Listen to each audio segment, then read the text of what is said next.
Hello বন্ধুরা, welcome my back to channel. সকাল সকাল উঠে আমি ফ্রেশ ট্রেশ হয়ে একটু পড়তে বসেছিলাম। A few moments later. পড়াশোনা শেষ করার পর হালকা করে খাওয়া দাওয়া করে আমরা দুই বন্ধু মিলে বেরিয়ে পড়েছিলাম নদীর ধার যাবো বলে। ফাইনালি আমরা নদীর ঘাট চলে এসেছিলাম এবং টানা দুদিন বৃষ্টি হওয়ার কারণে এখানে ভালোই জল জমেছিল।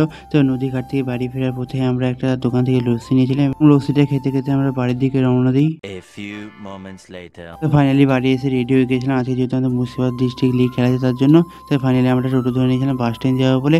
তো ফাইনালি বাসে চেপে পরে দেখি এতটাই ভিড়, তাই আমাদেরকে ফাইনালি দাঁড়িয়ে দাঁড়িয়ে যেতে হয় বহরমপুর। তো ফাইনালি বহরমপুর পৌঁছে সেগুলোতে চেপে পড়ি বহরমপুর স্টেডিয়াম যাওয়ার জন্য। আর এটা হচ্ছে বহরমপুর আরটি অফিস, এর ঠিক সামনের দিকে হচ্ছে আমাদের বহরমপুর স্টেডিয়াম। ফাইনালি 2 মিনিট পর আমরা স্টেডিয়াম পৌঁছে যাই। আর আজকে আমরা সবাই মিলে স্টেডিয়ামের উপরে ড্রেসটা করছিলাম। আর আমাকে জার্সি দেখে কিরকম লাগছে তোমরা সবাই কমেন্টে জানিও।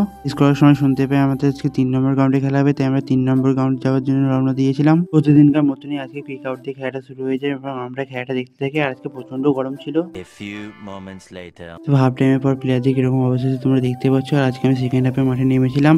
আর আজকে খেলাটি হচ্ছিল এসএস ক্লাবের সঙ্গে। 2 hours later. খেলা শেষ করার পর স্যানিটাইজার হয়ে রেডি হয়ে গেছিলাম বাড়ি যাবো বলে। যেরকম আমি এখন বাড়ি যেতে থাকি, তোমরা এরকম মিনি ব্লগ পেতে আমার চ্যানেলটা সাবস্ক্রাইব করো। Tata, bye bye.